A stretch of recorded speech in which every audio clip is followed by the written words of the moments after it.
get this on?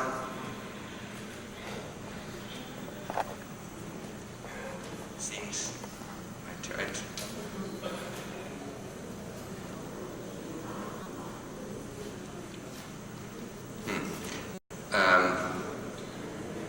Again, another similarity.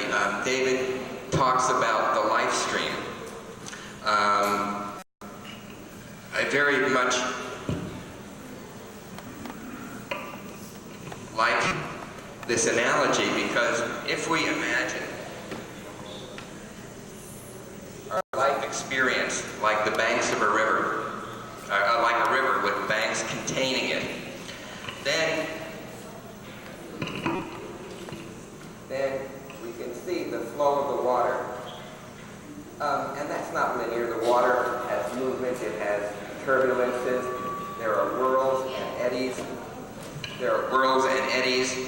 But even if we have obstacles, okay, thank you. Even if we have rocks that impede this, like the formation of muscular armature character defenses, the water still flows around that. We get little turbulences, little eddies, but still there's a basic sense of connection between present, past, and future. When trauma occurs, it's as though this boundary is ruptured. It's breached, and the water flows out rapidly and forms a vortex outside of this system. And this vortex, this black hole, sucks in all of our energy, our vital energy, and so the person reenacts the trauma over and over again with feelings or with acting out behaviors by getting themselves in the same situation again. And, of course, an adaptation is made so that the person tries to avoid this, so they go around this, they attempt to go around the rupture, but it causes a tremendous constriction. There's a shutting down of the body, a numbing in an attempt to manage this activation. And then, of course, what happens in reality is that the person jumps between these two. No, I need this.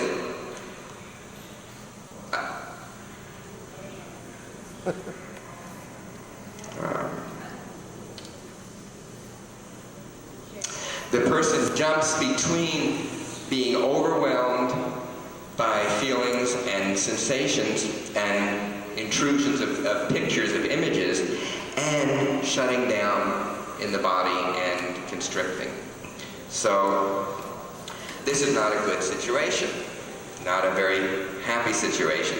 But if we look at natural phenomena, one of the shoulders of the giant that I stand on, David and I stand on, of course, is a man named Wilhelm Reich. And of course you all know of him. And one of the great things that he taught me is about functionalistic thinking versus mechanistic thinking versus dualistic thinking. And if you look at the phenomenon of fluids, what happens if there's a breach and there's a disturbance outside of the system, what will happen is that another vortex will form here, and this other vortex is in the opposite direction. It's a counter vortex.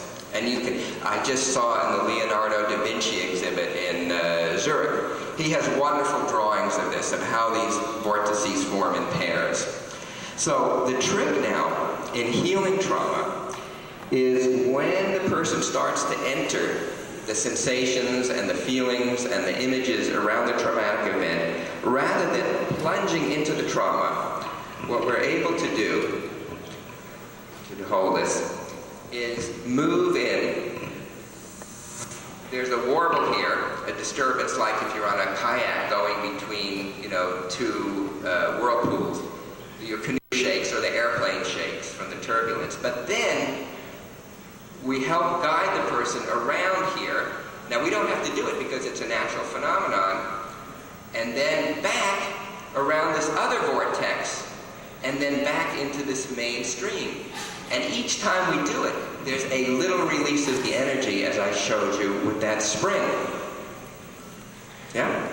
And so I think right now I was going to do a little demonstration. This is an intrinsic rhythm.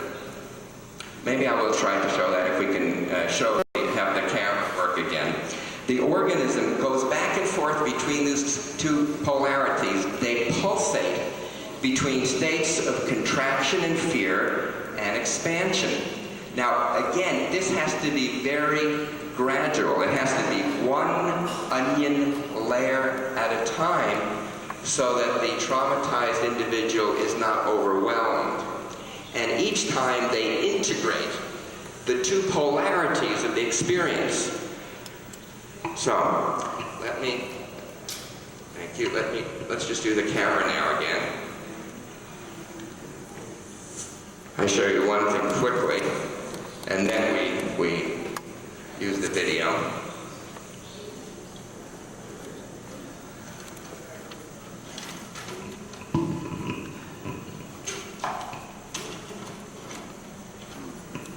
Okay. This little device, any time that you remember a relatively specific thing where you felt overwhelmed or traumatized. Yeah, I can briefly say something about it. All right. Yeah, thank you. This little device, these two things are free to spin, and they do not physically touch, but they influence each other like the two vortices do, because these are magnets right here. These are magnets. So let's look and see what happens when we activate one of these.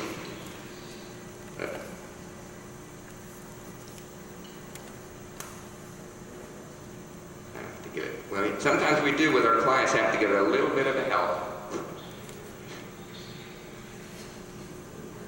Do you see what's happening? It's exchanging energy between the two vortexes. So there's this intrinsic rhythm that we find within the organism, and it's this rhythm that takes us to the healing, to the transformation. So now I'm going to show you, thank you very much. I'm going to show you, isn't technology wonderful? A demonstration from a person, and this was actually done in a class, and I had asked the people were going to do an exercise, and in the exercise, the idea was for the person to think about a time, a relatively specific, isolated, traumatic event that was not the worst thing that happened to them in their life, and to practice this pendulation, this moving between the two vortex systems. And so this man volunteers to come up. His name is Ron. And he sits up and he announces what the image is. By the way, I never require a person to say the image. This was a beautiful metaphor that you used, David, about the block in the box.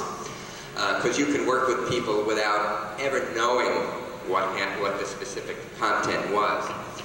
And sometimes the content can be helpful, but only at the right time. But anyhow, in this exercise, he tells me about what the little event he had, and it turns out to be that he was born and spent his infancy and childhood in a Japanese concentration camp in Java. And you'll see me, my body language going, and I catch it and say something like, well, we can work with that. So here I want you to see these principles in this fairly straightforward demonstration. Any time that you remember a relatively specific thing where you felt overwhelmed or traumatized. Yeah, I can briefly say something about it. I was in a Japanese concentration camp in Java, and my family, women, were under tremendous stress. I felt that I, as a little boy, got the whole family on me. Okay, well that's not exactly a specific isolated thing, but we'll work with that a little bit. Are you Dutch? I'm Dutch. Yeah. Okay. And And the job camps were the worst. So what I'm going to ask you to do now is to just go inside and begin to notice your sensations, feelings, images, whatever. Close eyes. Close eyes or open whenever you want comfortable. Maybe I'll take your glasses. Is that okay? Yeah, that's important. So a choice is important. Eyes open or closed, whichever you are more comfortable with. And we're having a little microphone trauma here. So just notice and report what you're experiencing. I feel a little bit anxious feeling in my chest. And you feel an anxious feeling. And what is that feeling like? How would you describe that feeling? Now, when he says I feel an anxious feeling, I'm sure this is something that most of you do, is you know that that's a word, it's an abstract term, but it's a particular sensation in the body. And to work with trauma, we have to be able to speak the language of the part of the nervous system that are primarily the regulators of survival and therefore of trauma. And this is the reptilian brain, the lower brain, the brain stem, and that part of that body brain only speaks the language of sensation. I mean, thoughts can trickle down, but its primary language is sensation. So we have to go to sensation. Very hard to describe this. It's hard to Take your describe, time, it's okay. and that is for traumatized people. And I notice his fingers shaking and trembling a little bit. This is indicating to me that he's in the warble. In other words, coming between the two vortexes. Right into that place between. Yeah, I feel a little bit shaky too, yeah. A little shaky. You feel like yes, and I notice you move your feet a little bit. Yeah. So that's good. It's like you were kind of checking your own ground. All right. Now, again, as soon as I see any resource in the body, I bring that to the person's attention. And that first thing of his legs, finding a ground. And of course, you can do all kinds of exercises, and I do, to help the person develop that. Because some people, to go into the body like this is not possible right away. They need a certain structured way to get a body sense, a body ego, a boundary, as again you were demonstrating. It's a sort of heavy feeling. A heavy feeling. Yeah, it's like if I inhibit it, if I cannot move, the anxiety. I think the color is black. Okay, he says I have this heavy feeling.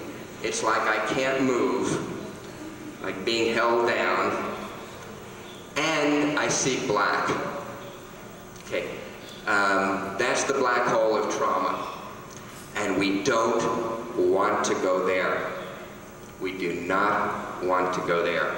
So I use a little bit of a trick, just like I did with the device, to start the pendulation, because I'm concerned that if I don't give him a little help, that he could easily plunge into the trauma vortex. Pulling me back, yeah. Oh, it's a black color. Yeah.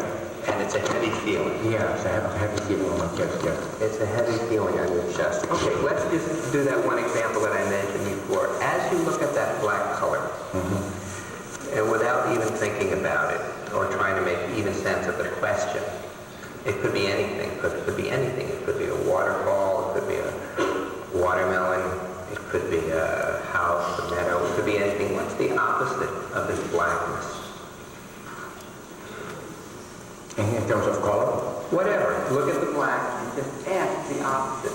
Ask There would be a bird that's flying. a bird flying. Okay, I want you just to look at that bird for a moment. A bird that flies. You see that, right? Yeah, I can see that. Okay, what color is it?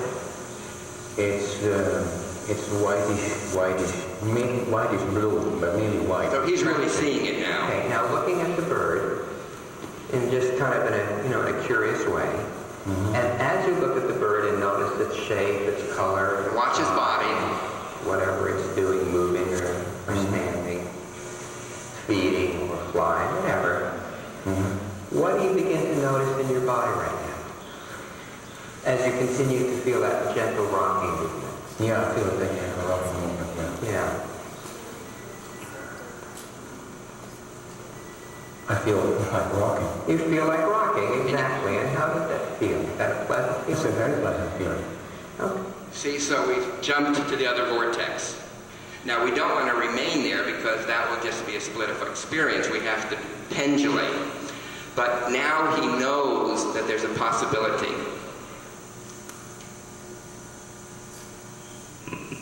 And move between the two vortexes very easily. And then we'll just follow for a while and see what happens next. Now that the rhythm has gotten started. So just continue to notice the report. Ron, you're doing just fine. I still feel that heavy feeling on my chest, but it's maybe not so heavy. And it's not so heavy. So he says the feeling on my chest is not so heavy. So we've now brought these two experiences together into a new experience.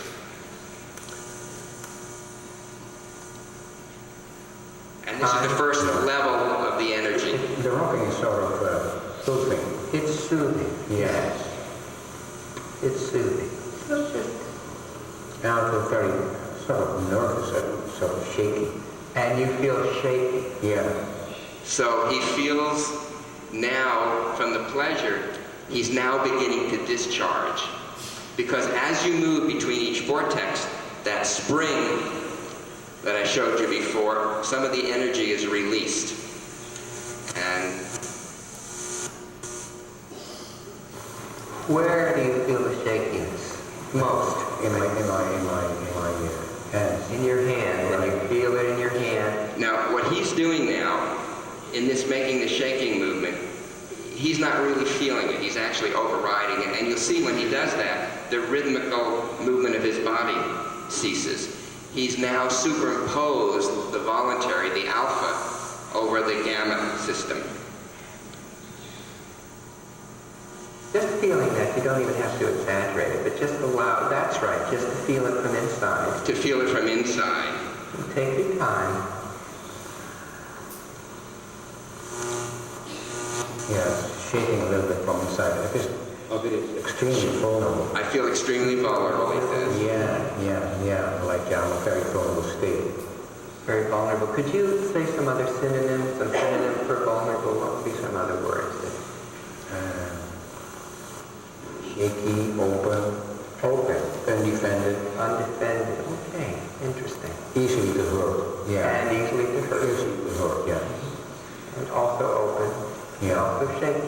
So a new possibility, not just bad. That's right. That's it. So And there's the breath. Right.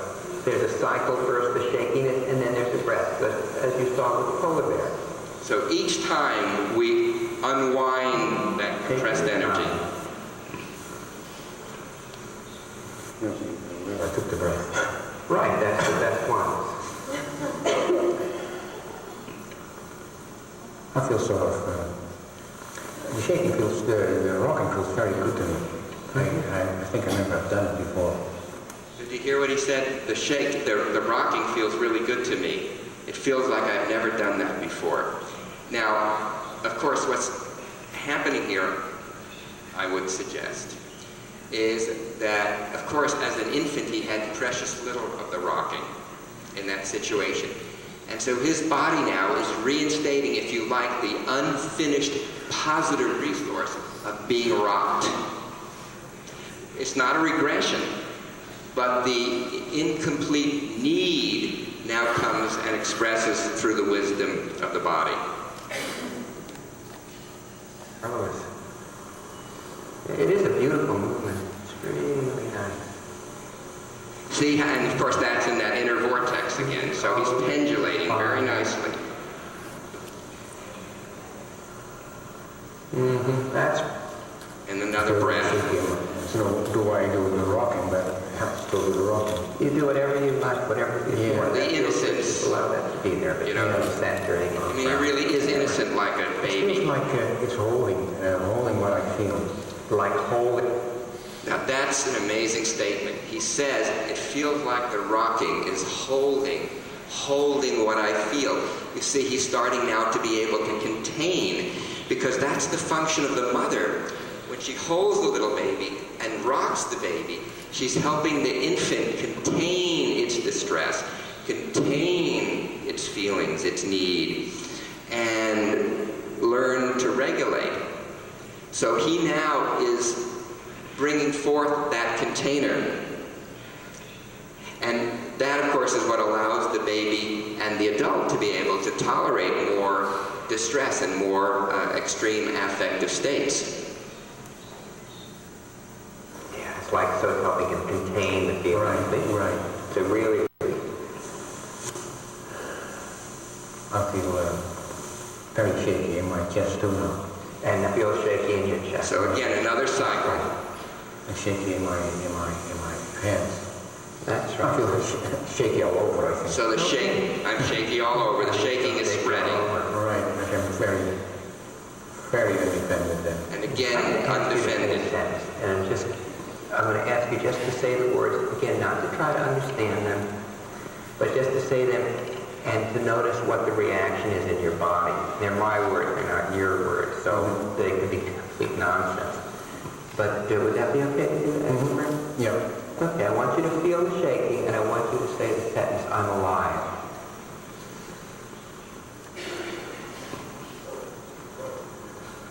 Yeah, I feel I'm alive. And what happens when you say those words, Ron? When you say the words, I'm alive? Well, I feel like moving. You feel like moving. That's why I move my hands. Yeah. Moving like what? Moving in what way? I'm playing My dumb hands. here. I don't know if I feel more alive when I say the words than before I said the words. No. But you were feeling, but I just asked to notice what happens. Well, Yeah, I feel that I need to move my hands. Now this is kind of nice because he's now grown up in some ways from the infant to the 2-year-old, the oppositional, the 2, 3-year-old. You know, if I say one thing, then he says the other. You know, it's that kind of, you see that, of course, with 2-year-old. Anybody who's had 2-year-old knows that. Now, again, Yeah, I said I need to move my hands. I need to move my hands. It's like flying. It's like flying. like the bird. See the bird? That's it. And maybe slow them if you want a little bit so you can... So again, to come into the internal, the gamma system. And look what happens. You see, as soon as he does that, there's the spontaneous reaction. That's it. I feel I'm like flying through the area. Like flying through the air. So he's feeling this freedom. Yeah. You can see his legs now, they're activating, as did Nancy, but in a much more controlled way.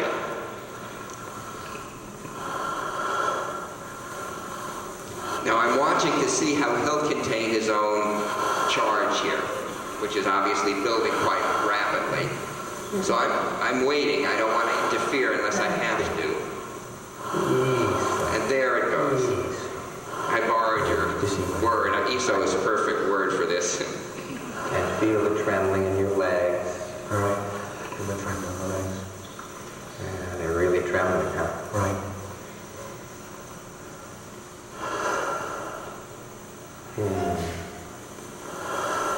And once more, I'm just going to ask you to say the sentence. And just notice what happens. I'm alive.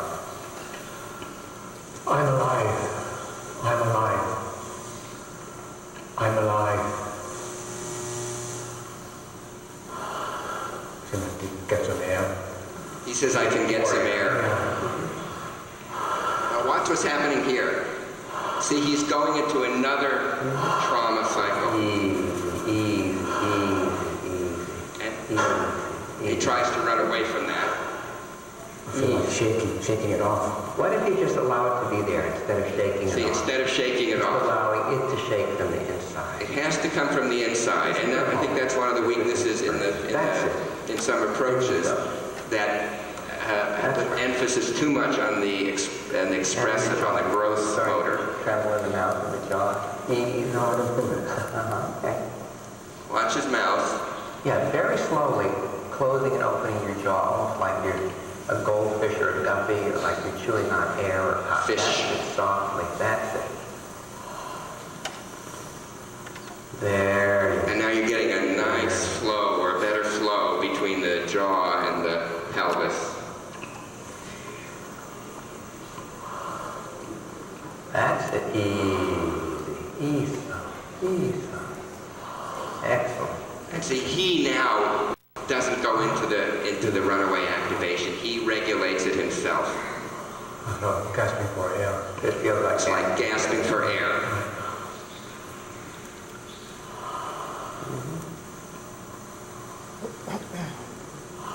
And if it got any more than this, I would then help regulate it. ideas of what might be going on. But notice I'm not getting involved in any particular way except continuing this process, at least at this point.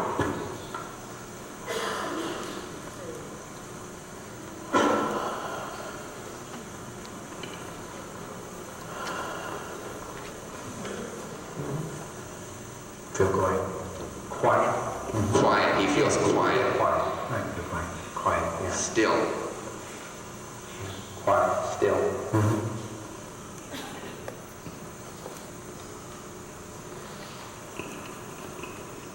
There's a little bit of inner shaking going on. A little bit of inner shaking. Right. Yeah. A quieter inner shaking. Right. Not so heavy as it was before. Yeah. Yeah. More like a humming shaking. Right. Softer. Softer.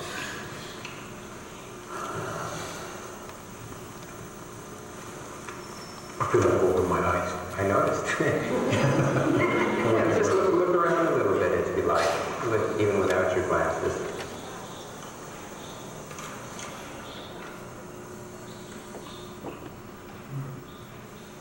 I feel I'm here.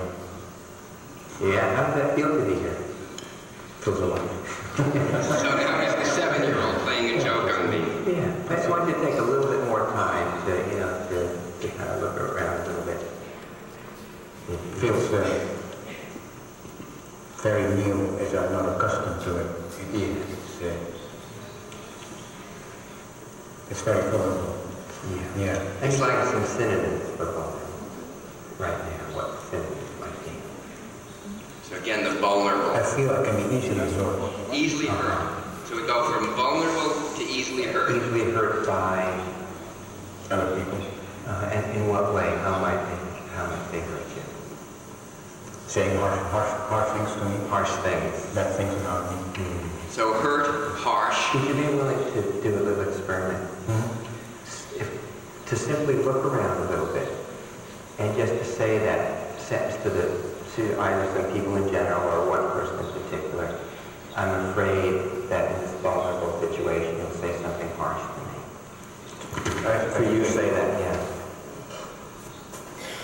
Take your time. You can see it's hard for him to do this. But this is the next stage. That in this vulnerable situation can be easily hurt. I'm afraid that you'll do something. Yeah. See, so when he says it in the third person, but when I ask him to say it in the first person, then there's the affect. But he's containing it again very well. It's a feeling. I don't know why I'm crying. Just because. Just because. It's okay. But again, we don't try to do anything with it. We just allow it to move. Big leap. He says it's a big step forward that I can say this. It's right, because it's a big leap forward. I feel that as I'm sitting here, I'm so sure that somebody can come. Somebody can hurt me. So we come back to hurt. I have a hard time to be with that vulnerable. It's very hard. Well, I would say rather be not so vulnerable. But you are. I want you to look again, just make some contact with maybe one or two people, just look directly at them. If you need your glasses. See that This might be a time.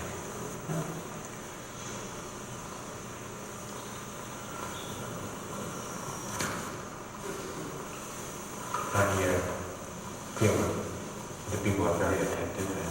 He says, I can see the people are very attentive, but it's just, that's more at a superficial level. Look into your eyes and want to go to someone else.